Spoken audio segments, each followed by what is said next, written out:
All right, we head to Kentucky now, and the largest school district there will finally start the new school year this Friday, 1 week after its new busing system turned into a logistical meltdown nightmare on the first day of school. Some students dropped off at home at 10 p.m. This fiasco left families outraged there in Louisville. Schools closed to reevaluate the transportation plan, with students missing more than a week of school, as we said. The district superintendent promising families they will get this right. There are still going to be challenges. There are going to be delays. We're working in the same system, but it's going to be much more efficient, and our communication will be much better with families and schools. And so we want to make sure we get that right before we put the kids back on a school bus again.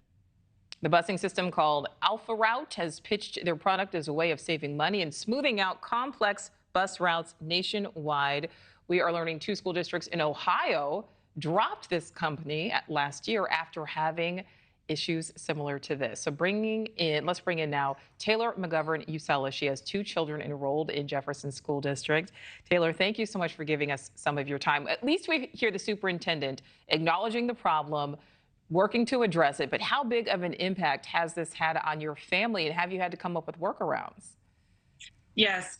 Hi, thank you for having me. And yeah, it has been an incredibly stressful week for parents in Jefferson County. I have a kindergartner who started school last Wednesday and hasn't been back. So, that's been really frustrating as a parent, but I also think it's been frustrating as a community member to watch our state legislature strategically defund our public school system in Jefferson County over the last 20 years. And this disaster is a direct consequence of that, unfortunately. So it's disappointing on 2 fronts.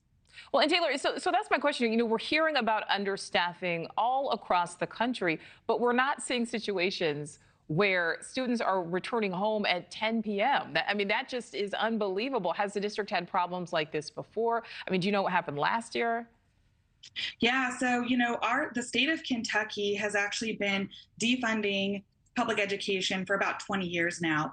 And it was probably 4 years ago that the Jefferson County public school system had to make the strategic decision to decrease the bus driver force from 950 to 650. And that has created a lot of the problems that we're having right now. And I think really one of the biggest solutions long-term is to reinvest in education in our state.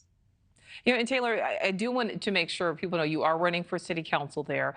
Do you think this is an issue the city council needs to get involved in, some type of collaboration with the school district? Is that already in place? So I think the local government has the ability to promote a positive viewpoint of public education in the city. And not only is it an ability, I think it's a responsibility on local government officials' shoulders to make sure we are doing everything we can to support our local public school system, because it is literally one of the only ways that people get access to education in our city. So I think I would be open to that, as are many local legislators. And last question for you. We know this new school year had to be delayed. Do you think they're going to get it right once school starts back up again? My fingers are crossed. They've got some good solutions, short-term solutions for Friday that they're implementing, and I hope that those work. So I always remain hopeful, and yeah, let's keep our fingers crossed for Friday and Monday. Yes, we'll see what happens, but this is certainly a situation where we hope that it is successful and things run smoothly as planned. Taylor McGovern-Usella, thank you so much for your time.